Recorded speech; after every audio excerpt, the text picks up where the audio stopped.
so disgusting. I'm so ashamed of him. Why? How? I don't even understand how you could, bring yourself to do that to somebody who's, that big.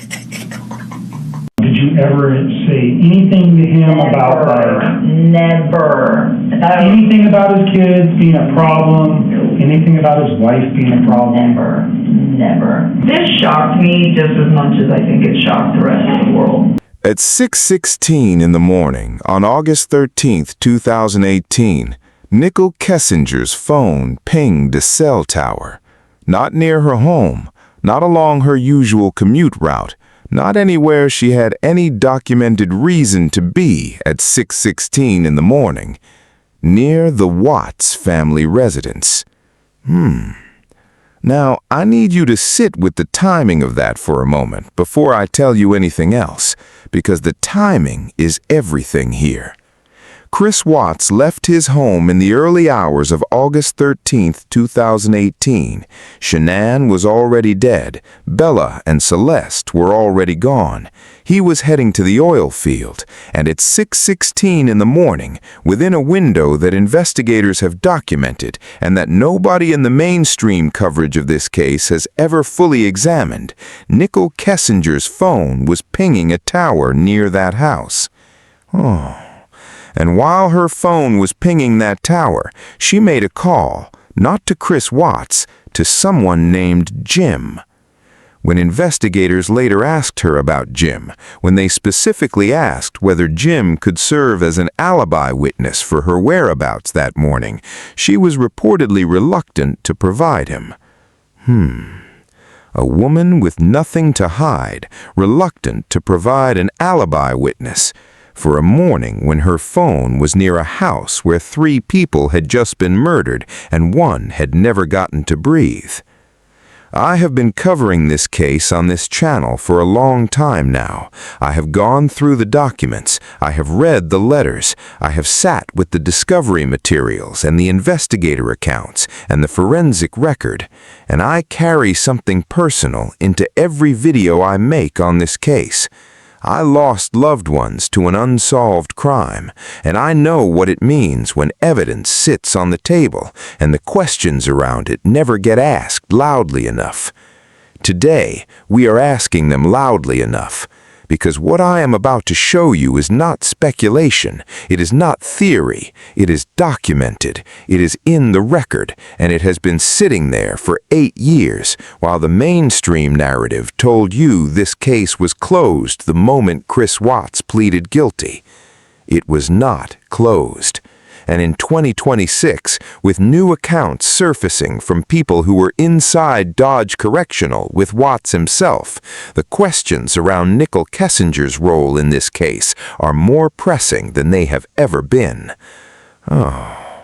And I will tell you right now, there is one specific detail in what we are about to cover today, one documented piece of the record that when I first read it stopped me completely, that I had to put down and walk away from before I could come back to it. I am not going to tell you what it is yet, because I need you to understand the full picture first. I need you to see how the cell tower data and the gym call and the hotel searches and the police interview phone calls all fit together before I give you the one detail that connects all of them. Because when you see it in context, it lands differently than if I just lead with it. Stay with me. Before we go any further, I need 4 things from you in the comments right now. First, where are you watching from and what time is it for you? Second, are you watching alone or with someone? Type alone or not alone. Third, going into this video, where do you stand on Nichol Kessinger? Comment innocent if you believe she had no knowledge of what was going to happen. Comment guilty if you believe she was involved in the planning. Comment something in between if you think the truth lives somewhere in the middle. And fourth, do you think the Weld County DA made a mistake by never charging her? Comment yes or no and tell me why. Drop all 4 right now, and then I want you to come back after this video ends and tell me if any of your answers changed. because I think at least one of them will. And now, before we go into the evidence, I want to do something I always do on this channel when the weight of what we are about to discuss calls for it. I want to say their names. Shanann Watts, 34 years old, who had no idea what was waiting for her when she came home from that business trip. Bella Marie Watts, 4 years old, who said "Daddy, no," and fought back. Celeste Catherine Watts, 3 years old, who had just gone to bed. And Nico Lee Watts, who never got to breathe. Whatever the truth is about Nichol Kessinger's role in what happened, whatever the evidence ultimately shows, these 4 people are who this conversation is about.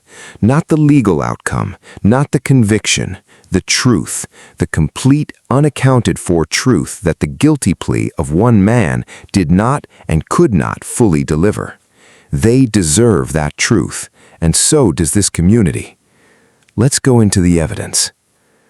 Now, the cell tower data first, because this is the foundation that everything else builds on, and I want you to understand it precisely before we layer anything on top of it. At 6:16 a.m. on August 13, 2018, Nichol Kessinger's phone pinged a cell tower in the vicinity of the Watts family home in Frederick, Colorado. This is documented. This is in the investigative record. This is not a claim made by a true crime blogger or an anonymous Reddit post. Investigators found it. And here is what makes it significant beyond just the location. Her usual daily commute did not take her near that area. The cell tower ping was inconsistent with where she would have been at 6:16 in the morning on a normal day. Investigators noted it.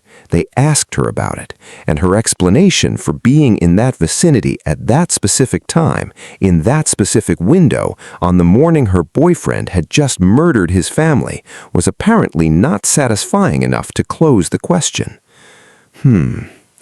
The Weld County District Attorney, in one of the most understated lines in the entire documented record of this case, described Kessinger's information provided to investigators as a bombshell that aided the investigation. A bombshell from a woman who was never charged, from a woman who cooperated with investigators, from a woman whose phone was near that house at 6:16 in the morning. What do you think that means? Not legally, humanly. In the gap between what a DA calls a bombshell and what results in charges being filed, what do you think lives in that gap? Drop your read in the comments right now. I want your honest answer before we go any further. Now let's talk about the Jim call, because this is the detail that I think deserves significantly more attention than it has ever received. While Nichol Kessinger's phone was pinging that tower near the Watts home at 6:16 a.m., she placed a call to someone named Jim, an associate. The specific nature of her relationship with Jim is not fully documented in the public record, but what is documented is what happened when investigators asked her about him afterward. They asked whether Jim could serve as a formal alibi witness for her whereabouts that morning. She was reluctant. Now I want you to think about that from the perspective of someone who genuinely had nothing to hide. If your phone happened to be near a crime scene at the exact moment a crime was committed and you had a perfectly innocent explanation, the last thing you would be reluctant about is providing the person who could confirm that explanation. Reluctance implies a calculation. Reluctance implies that providing Jim as an alibi witness would open a door she did not want opened. What was behind that door? I am not going to answer that yet, because before I give you what the 2026 accounts suggest, I need to show you 2 more documented pieces of the record that make the 2026 accounts land the way they deserve to land.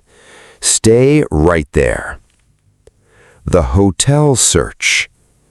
At 10:33 a.m. on August 13, 2018, Chris Watts performed a Google search for hotels in Aspen. He had just spoken with Shanann's mother. His family had been missing for hours by the official account. He was supposedly a frantic husband, desperately searching for his wife and daughters, and he searched for hotels in Aspen. Oh, not emergency contacts, not hospitals, not anything you would search for if the people you loved most in the world had inexplicably vanished overnight. Hotels in Aspen. The video we are examining today makes a specific argument about what that search tells us. Not that he was planning a vacation, that he was planning a life, a specific new life with a specific person in a specific place at 10:33 in the morning on the day his family was missing and already dead. And Nichol Kessinger's phone had been near that house 4 hours earlier. I want to be honest with you about something right now, because this channel does not trade in accusations without a documented foundation, and I am not going to start today. Chris Watts committed these murders. That is not in question. That is documented. That is confessed and convicted and permanent. What is in question, what has always been in question, and what the evidence we are examining today raises without fully answering, is whether one person in this story has ever given a complete and fully honest account of what she knew and when she knew it, and whether the Aspen hotel search at 10:33 a.m. tells us something about the answer to that question that the official record never fully addressed. Now, the police interview phone calls. This is the detail that stopped me cold during research for this video. In the early morning hours of August 14, 2018, investigators were in communication with Chris Watts. He was being questioned. He was performing the concerned husband. He was in the middle of giving the account that would collapse within hours. And during that specific window, while Chris Watts was in communication with the Frederick Police Department, Nichol Kessinger placed a call to him at the exact moment he was talking to police. Now, there is an innocent explanation for that timing. She was his girlfriend. She was presumably aware her boyfriend's family was missing. Calling him during a missing persons situation is not inherently suspicious. But the timing, the exact moment he was in communication with police. And she never asked to speak with investigators herself until the following day, after the bodies were found, after he was already in custody. I have been sitting with that sequence of events for a long time, and I keep coming back to the same question that this community deserves to ask out loud. What do you do when someone you care about is being questioned by police about the disappearance of his family? Do you call him in the middle of it, or do you call the police yourself? Drop your answer in the comments. I am genuinely asking, because how you answer that question, given everything you now know about the cell tower data and the gym call and the Aspen hotel search, tells you something about where you land on Nichol Kessinger after 8 years. And now, the 2026 accounts. Dylan Toman was Chris Watts' cellmate at Dodge Correctional Institution. In June 2026, he published a book series documenting his time with Watts and the conversations they had inside those walls. And what Toman describes in that account, with the explicit acknowledgement that Watts is an unreliable narrator whose claims require corroboration, is something that connects directly to everything we have just examined. Toman's account suggests that Kessinger may have been involved in discussions about what was going to happen to the Watts family before it happened. I want to be absolutely precise here. Toman's account comes from Chris Watts, a convicted murderer, a man who has been systematically blaming Nichol Kessinger in his prison letters for years, a man who called her a Jezebel and a harlot and said God would deliver justice on her. That is not a neutral source. That is a man constructing a narrative that distributes blame away from himself. I know that, and I want you to know that I know that before I give you the next part. But the cell tower data is not Chris Watts' account. That is documented investigative record. The gym alibi reluctance is not Chris Watts' account. That is documented investigative record. The Aspen hotel search is not Chris Watts' account. That is documented investigative record. The police interview phone call timing is not Chris Watts' account. That is documented investigative record. Toman's 2026 account sits on top of a documented foundation that was already asking serious questions before anyone who shared a cell with Chris Watts wrote a single word. And that is what makes it different from simply taking a murderer's word for something. The question this entire video has been building toward since the cold open, the one I told you I was holding back, the one documented detail that stopped me completely when I first read it. Here it is. The Weld County DA called Nichol Kessinger's information a bombshell. Not helpful, not useful, not cooperative. A bombshell. What information does a woman who was never charged, who was legally designated a witness, possess that a district attorney describes as a bombshell? What did she tell them that rose to that specific word? That question has been sitting in the public record for 8 years, and nobody has ever fully answered it. Not the Netflix documentary, not the Lifetime movies, not the podcasts, not the anniversary coverage. Nobody has asked it loudly enough. Until today. Before I let you go, I want to come back to the answers you dropped at the beginning. Innocent, guilty, something in between. And I want to ask you one final question that I genuinely need your most honest answer to. If Nichol Kessinger walked into a room with Frank and Sandra Razuchek today, with Shanann's parents, with the people who lost their daughter and their granddaughters, and she told them the complete, unedited truth about everything she knew and everything she did in the weeks before August 13th, 2018, what do you think she would say? Not what you think she should say, what you think she actually would say. Drop it in the comments. Take your time, because this community has sat with this case longer and more carefully than almost any true crime community I have ever been part of. And that question deserves the full weight of everything you have brought to this video today. I read every single comment, every one. Shanann, Bella, Celeste, Nico. Always. I will see you in the next one. Then I met Chris. I met Chris because of those health challenges. My friend sent me a friend suggestion for him. It was actually his cousin's wife. And I deleted it. I was like, I'm not interested. I don't want to meet a guy. Bye-bye. So I deleted her friend suggestion for him. I was diagnosed 2 months later, and I went through one of the, I would say, darkest times of my life because things just got scarier, worse. I thought my life was crumbling underneath me, and I didn't know which way to turn. I didn't have a lot of friends at the time because a lot of my friends, the friends I did have, I lost because they didn't understand that I looked perfectly fine, and I felt horribly inside. Horribly. I felt a lot of discomforts, a lot of aches, a lot of bad moods. I met a lot of friends online. And in the part where I gave up on everything, I quit my job. It was kind of temporarily, but kind of quit my job of 9 years. I just said, I'm done. I can't do this anymore. You don't understand me. You don't understand what's going on in my life. And I quit. And I got a friend request from Chris. I was in a really, really, really bad place. And I got a friend request from Chris on Facebook. And I was like, oh, what the heck? I'm never going to meet him.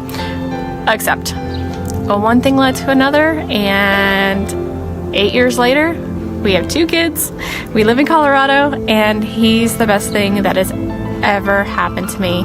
And because of my health challenges, because I got so sick I let him in. And he only knew me at that time. He knew me at my worst, and he accepted me. And, you know, through your vows, like through sickness and everything, he's been there. He was the one that let me lay on him and fall asleep for 3.5 hours on his lap while he had to pee. He is the best thing that has ever happened to me. So with that being said, know that no matter what, and I can go on forever with this story, but I want to cut it short so I don't bore you guys. Know that no matter how hard life gets, no matter how low you feel, know that deep down, in your heart, that there's a purpose, there's a reason for everything. We may not understand it at the time. It's hard to understand it at the time. I'm telling you, when I met Chris, I pushed him away. I gave every excuse for him to run. I mean, I gave him an out every single day. I gave him an out. And if you guys know my story with Chris, you know I gave him an out. I mean, he went to my colonoscopy. I tortured him. I rejected him. I pushed him away time and time and time again. But when I canceled dates last minute, because that's how life is with my health challenges, you cancel things last minute, and it's hard for people to get, it's hard for me to understand. But he stuck around, and he stuck around because he was the one for me. And he is amazing. And I can't tell you how wonderful he is. But on top of all of that, when I got sick, I reached out to support groups online. And I built relationships with so many people that have similar health challenges or the same. And we've built a relationship stronger than some of the relationships I've known for over 20 years. Some of them that I've known over my whole life. And these people are in my life for a reason. I met these people for a reason. And Mandy Aikman is the one who introduced me to Thrive. And I would never be where I'm at right now without her. And so all of this comes from all of this positivity that I'm sharing. My 2 children are because of all of this. All of this. My health challenges happened for a reason. I was told I couldn't have kids, and here I have 2 amazing, crazy, wild children I love dearly. And everything happens for a reason. So if you're at a place where you feel, you feel like life's standing on top of you and attacking you, write down, this is homework for everyone, and I do this all the time because I have to life happens. So write down all the things that you think are bad in your life, all the negative in your life, write it down. But then I want you to also, on the other side of the paper, write down what has happened in your life that you're grateful for. The third step is take a pen and mark over, connect the 2 things that happened. So, for instance, health challenges, Chris, Mandy, life, right? I can write that I can connect that life health challenge to Mandy. I can connect it to Chris, and I can connect it to everything else that happened because of my health challenges. So do you see what I'm trying to do here? I want you to connect the negatives with the positives in your life. And when you look at that, life becomes so much brighter. So much brighter when you can do that. So, sometimes we have to reassess in our life. Sometimes we feel like life's attacking us, and when we do, we have to sit back and look at the big picture. And it may not be something right away. It may be, if it's happening to you right now, you may not see the big picture. You may not see it until 6 months down the road, or what the connection is. But when you do, it's going to all make sense. It's all going to click, and you're like, why was I beating myself up for something? No reason at all. No reason at all. So do that. And if that helps you guys, I don't know where I found that. It was in one of the books I read when I was going through hard things in life, and when things were really attacking me, and I felt like the world was sitting on top of me. I had to do that, and I do it still to this day. We still have our moments where, we feel like life's attacking us or nothing good is coming out of every day. We have to reassess and see why why we did it, like why things happen. There's a plan. No matter what your beliefs in life are, what you believe in, there's always a plan for everything. And that's my belief anyway. I believe it. And because I'm living proof that something good comes out of everything negative. Something good comes out of everything you don't want. And when you push your comfort zone, when you go outside that comfort zone and you really step out of it, it's going to hurt. It's going to be scary. It's going to be traumatizing sometimes. But guess what? When you step back, you're going to realize, wow, that was the best feeling of my life. Like that, it's like riding a roller coaster. I'm iffy on riding roller coasters, but it's the same thing as riding a roller coaster. You're like, it's scary as heck.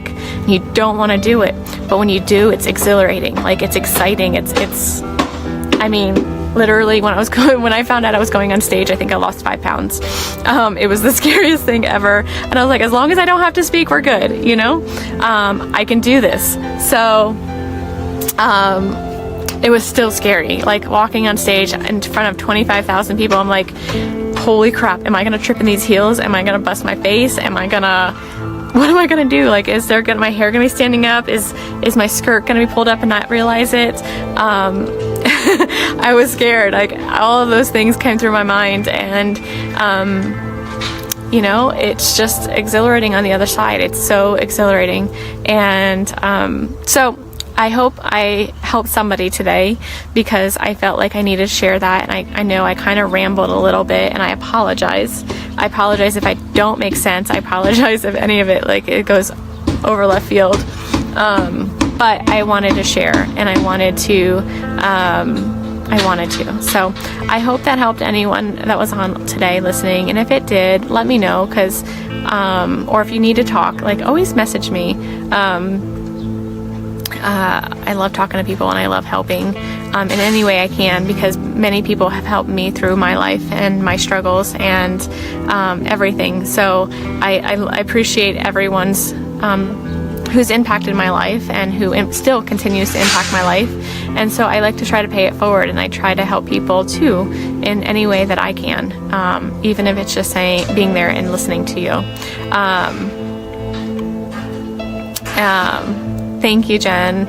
I'm still not there, but I feel like I'm accomplishing something, especially when my children are following in my footsteps. And I love you, Mandy. I couldn't have done this without you. I know I gave you hell for 14 months. I almost blocked you. I didn't want to hear what you had to say about Thrive. But I'm forever grateful for you, and I greatly appreciate everyone along this journey, and everyone who, whether you believe in what I'm doing or not. I have so many friends who may not believe, sorry, I'm trying to get out of the sun's shadow, believe in what I say or what I'm doing, but you support me. You're still my friend, and you support me no matter what I choose to do. And I greatly appreciate all of you. So I love you all, and you guys have an amazing, amazing Saturday. It's already hot here. I don't even know what time it is. It's 9 o'clock, and as you can see, the sun is shining. I'll show you guys over here a little bit. You can see the mountains a little bit. It's a little cleared. There's a balloon over there. I'm surprised there's no hot air balloons today. There will be tomorrow, because they usually come on Sundays. So they're gonna be building right there, but we'll still have our view, which I love. And Chris cut the grass yesterday. Thank goodness, I needed it. So here's my view, and they're gonna have a park right there. So that open space right there is gonna be a park for the kids. Another one. We have like several in the neighborhood. So, all right, everybody, have an amazing day, and I love you all. Bye, guys.